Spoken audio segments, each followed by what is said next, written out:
going for this right here, this DC voltage. All right. First one, it's gonna say DC right there in the corner. Everybody see that?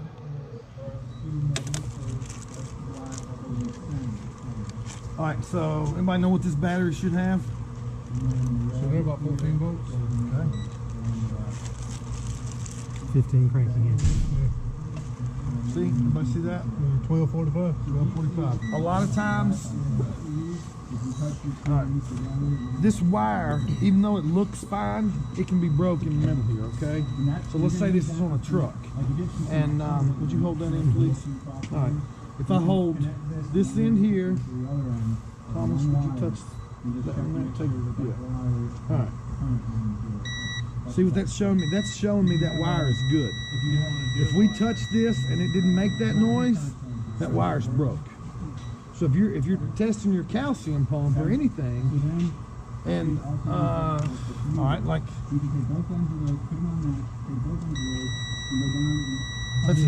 that's a closed circuit, okay?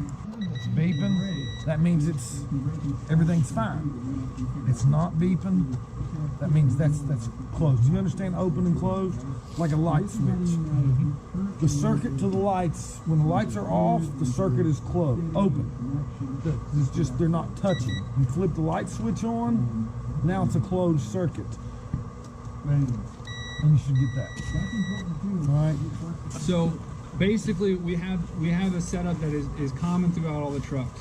So from beginning to end, we're going to review it real quick from beginning to end. You know, I want to focus on beginning to end.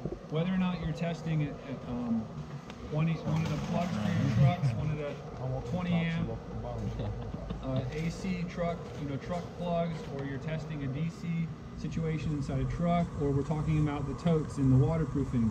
We want to start from one end and work our way, work the problem from one end down. So that means in a truck setup, we want to start at the battery.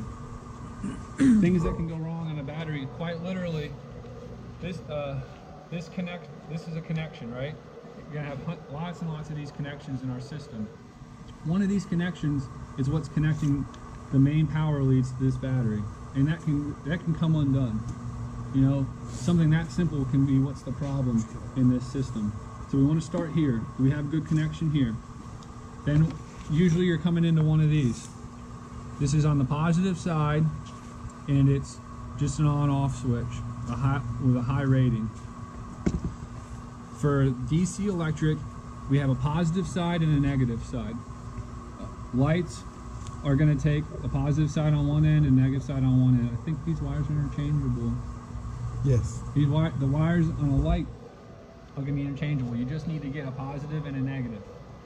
On a vehicle, the negative, the ground, can be ran through the frame of the vehicle, and vehicles can get that negative connection to the battery of the vehicle on many parts of the frame and chassis of that vehicle. But typically what you're going to have on a vehicle is the positive side is going to be ran through wires. So you're checking for two things. You're checking for ground, a negative, and you're checking for a positive, for a high. So we want to have power coming into our box, and that means both a good positive and a both negative. So on your voltmeter, like we just did on the batteries, the next step, okay, I'm good here, everything inspected good, my battery has power. The next place we're going to check is inside our box to make sure our main leads in our box have power. So it's typically going to be the leads on one of these, and then wherever your black wires are, wherever your negative lead is. And you're going to check both sides of this thing, because right now, who's got a voltmeter? Everybody. A known negative. We're going to find a known negative, a known ground. I'll take your ground. We got a known ground here. Now let's check one side. What do you read on for volts? Okay, let's go to the other side of the switch. Is it read millivolts? Yeah. So he's got very, very little current. So there's a little bit of current jumping the open circuit. Now flip that circuit closed. Okay, so now we should have a closed circuit. Let's check the battery side. Yep. Okay. Yep. So what do we got? 12. All right, now let's go to the other side of the circuit. So then we just learned right there, we just learned how to check a switch, check a circuit. Now we can open and close that circuit, okay? And so this is working our way down the system. Now let's follow, what I've done here, we have 4 circuits happening here. 3 of those circuits are ran off of what's called a solenoid. And they're all ran off of fuses. Resettable fuses. These fuses get warm and they break, and then when they cool down, they come back together. So when one of these fuses fails, you can't really visually see that. What you're going to do to test one of these fuses, you're going to go to the beep function. That's where we started. The error with the lines, there you go. So here we're on beep, and we're going to test this fuse with that beep function. We're going to test electricity can run through that fuse. If that It's fuse open, I mean, it's closed right now. The fuse is working. It's allowing current to pass through. We haven't put too much electricity through it. We haven't had a motor short out or a calcium pump short out or a water leak that created a short and allowed too much, and asked for too much juice. Now, the reason why we have a solenoid, the purpose of a solenoid is this is a big heavy switch that can handle all this current. If a solenoid makes it so that I can move a big amount of current, a big thick wire like this wire, with a very small switch. Okay? So we have very cheap, inexpensive small switches here that switch the leads right here on this solenoid that close the circuit between the circuits between these 2 studs and switches a big amount of power to go run my hose reel or to go run a heater. This system is running 4 things: heater, calcium light, and hose reel. The light is a very small amount of current. It's not pulling a lot of power. So in this system, the light is not ran through a solenoid. What's the purpose of a solenoid? Transfer big energy to lead. From a big wire to a small wire. Yeah. So it allows us to run very small wires for switches. Oops. Like out to the hose reel switch. Otherwise, this hose reel switch has to be some big heavy wire and some big heavy switch to handle all the current that you're asking to run through it. But the solenoid allows a little switch with a little wire to run 2 really big wires. These big wires are going to that big motor on that hose reel. What these are, don't let someone sell you just any solenoid. These solenoids are an ST85, probably going to be purchasable from Rick, and they are a continuous solenoid. They are meant to be made to be opened and stay, hear that switch moving? And they're made to stay open for long periods of time. They're off of Cummins. And they're normally open, right? Normally open and then switched closed, and ST85. So that's what that is. All right, so let's follow. So we know we have 4 circuits here. But we're going to follow this circuit that has this white tape. That's just one circuit. It does one function. It's going to run our calcium system right here on this switch for calcium. One thing that he said that is a little different for some of you guys.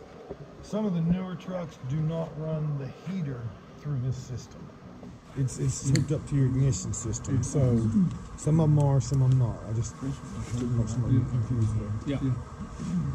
So it's a lot of just tracing wires, and all of these wires are stuffed in a tiny little box, but this allows you to kind of see it spread out so you can understand what you need to trace from beginning to end. So from the very beginning, battery to power supply. Power supply is sending power to a fuse right here. From the fuse, we're going from one end of the fuse to the other end to our solenoid, okay? So right now, our power, let's grab the testers again to show everybody. And on the newer trucks, guys, everything is a different color. So it makes it a little easier. Your calcium pumps, yellow, one thing's orange, one thing's red. So I tried to break it up in the new trucks. That way you're not opening the same which wire is which. I have a known common, all right? I know right now with power on, I'm gonna have power here, correct? 12.3, yeah. Yep, I know I'm gonna have power here. Yep. I got power here, Yep. This is my switch. So this is where my power ends. Power here? Yep. No power here. Okay. No. So to get power to here, I have a three-way switch. Or no, I have a switch with a light. This switch is getting power from a power supply that is made hot when all the time, and it's fused. This switch has a fuse. This solenoid has a fuse. Okay, so here's power supply coming from here through a fuse into here. We got power to this switch.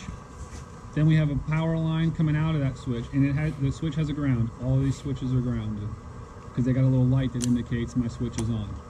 So when I flip that switch, here, the small switch sends power to these two control terminals for the solenoid, and they close this circuit. So now that circuit's closed because power is here. We got power coming down this wire now. That's closing the circuit. Wire, now we got hot coming here. We got hot going to there, and the ground is where? Main ground supply to the battery.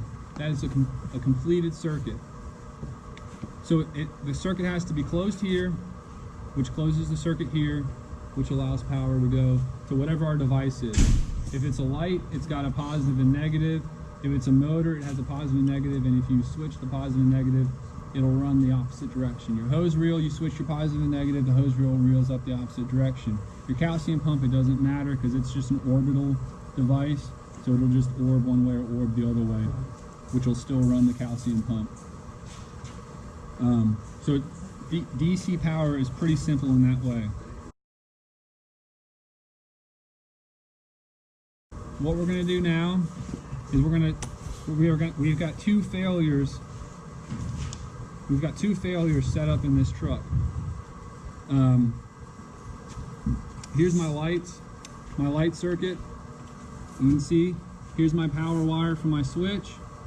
Here's my power wire to my switch from my key on power. That means right here, this wire is off of my key circuit.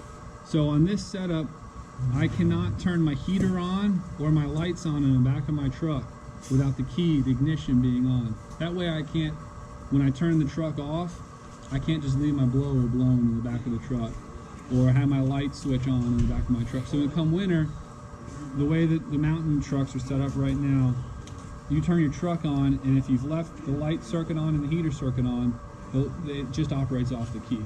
There is a switch to turn on and off, but ultimately during the winter, they let it operate. Your trucks are mainly going to be set up from now on where Ignition. Ignition Once turns your ignition's heater on. There's no switch.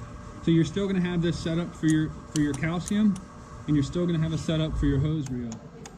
That's a little switch running the switch inside your relay, which sends power to a big wire. So let's turn on. Let's try to get our hose reel to work. Right now, our hose reel is not working. There's a failure in our hose reel. So we need to do some testing and figure out. And what he means is when he hits this button, this should light up. Yeah. So this is our reel. We're just saying when this comes on, our reel's working. Right now it's not. You see it's just flashing. It's not. So, who wants to be the guinea pig with a voltmeter? The hose reel right now is not working. Lighten up the light. And the answer's not because there's not a hose reel either, okay? Just make it easy there. I wasn't ready for this. I got this. I got real here. So let's start from our battery and let's work our way down. Okay. I'm smarter than all Start from our battery. And this is how you guys need to think on everything we do. We want to start from one end and work our way down. Caleb, as you do stuff, I'll hold this here because that's where it's going to start. All right, so 1 minute 57 seconds. we've got power going to the switch on that side. Power going to this Yeah. side. Which means power's going to go there. Where's power going after that block? To right here, this switch here. What's this? That's called a Okay, fuse. that Correct. fuse. Let's check the fuse. Power's there, Nothing. No power So there. Fuse. so the fuse is blown. Okay, it's that simple.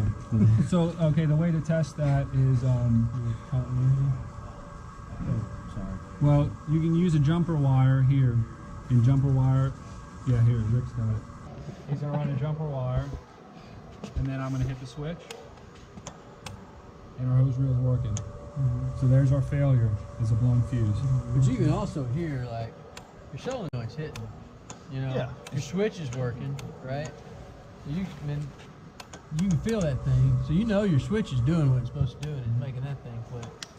So Usually, if your switch is working and you don't hear your solenoid clicking, you just need to work between your switch and your solenoid, or your battery Right, and your your solenoid. problem can be that way. by the way, sorry to interrupt. I had to replace one of these for my heater 2 days ago. And if I had have sat there with a tester, it was working, but it would work for 5 or 10 seconds and shut off for Well, 10 seconds. And I Work for 5 or 10 seconds and shut off for 5 or 10 seconds. I think there's another problem. I think this is just, that sounds to me like it's doing what it's supposed to. Because this, when it gets hot, it'll stop It working. sounds like it might be the wrong side. Yeah. So, No, it's not, and I replaced it and it's fine. I mean, and everything is right there, so I know everything's working. because exactly the way normally, it ought to. normally if these go out, there's a reason. It's not. Yeah, you're right, yeah. So, some wires get If short this out. goes bad, something's caused that to go bad. Analyze your whole system and check for shorts in your whole system. All right, next, real quick, because we are short on time, we're going to do the heater. Come on, guys. Basically, you all already know what's wrong with this. We're not going to have power to this heater switch, but let's just walk, or yeah, heater. Let's walk through that real quick. All right. All right, power to battery.